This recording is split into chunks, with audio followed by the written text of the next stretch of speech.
Well, there are basically two approaches to suffering. And some of us are more inclined towards one or the other, but I recommend, just to be really thorough, is to experiment with both.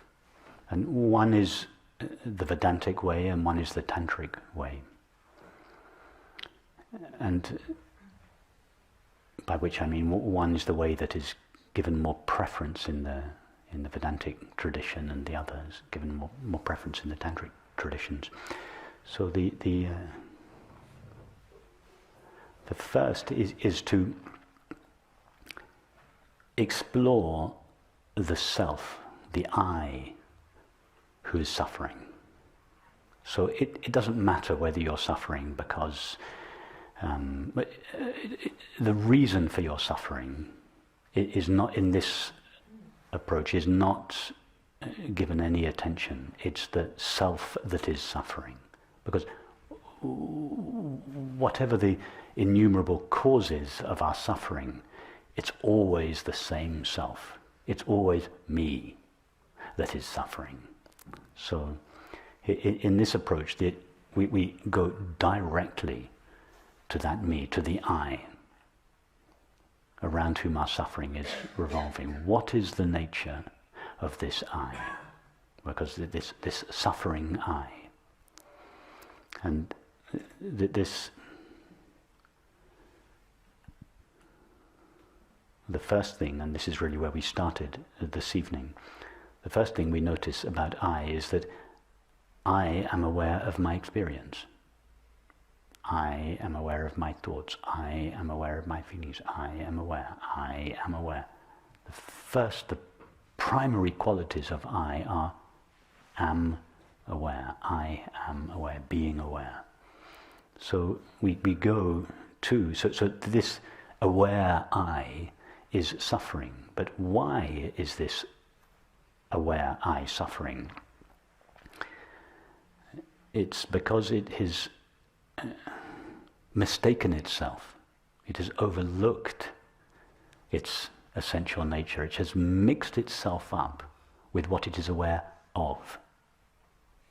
So instead of I just referring to the experience of being aware, I instead refers to what we are aware of.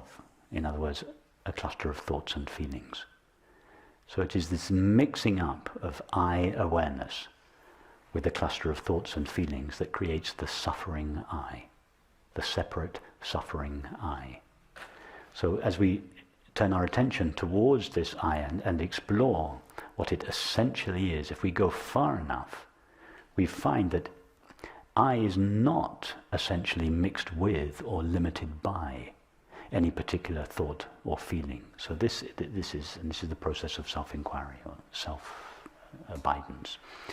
This deep investigation of the nature of I, the nature of the suffering I, eventually, if we take it far enough, reveals to us, which means to itself, that it's not temporary and finite. The I of awareness doesn't share the limits of what it is aware of.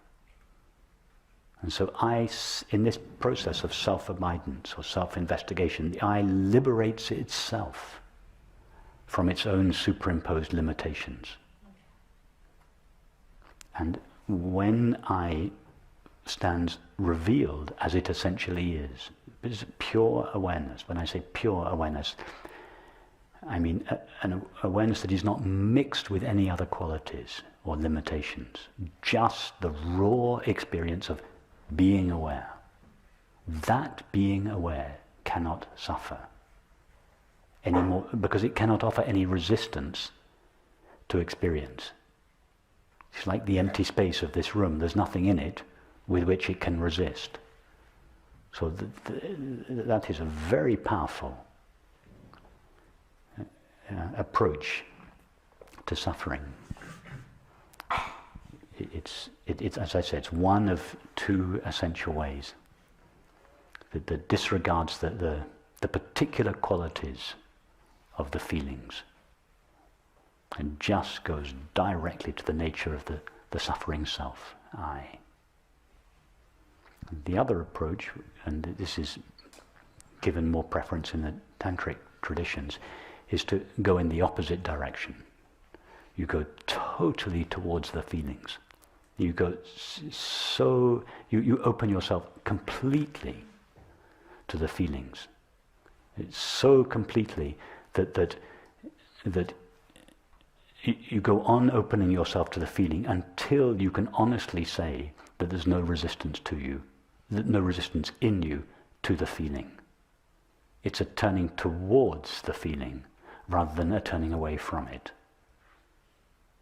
And if we turn so completely towards the feeling, open ourselves so completely to the feeling, and this takes time very often, because the first thing we want to do with our uncomfortable feelings is to get rid of them. That's not being open to our feelings. That's the opposite. That's trying to get rid of them. So the test of whether or not we are truly open to our feelings is this question. We have to be able to ask the question of ourselves, can I live with this feeling forever? If this uncomfortable feeling was to remain with me forever, would I be okay with that? If the answer is yes, we know that we're totally open to our feelings. But if the answer is no, it means there is still some resistance. We're still pushing the feeling away. So the tantric approach is to allow the feeling in so completely that there's not the slightest resistance to it. And when you can answer yes to that question, can I live with this feeling forever? The next question to ask yourself is, where is my suffering now?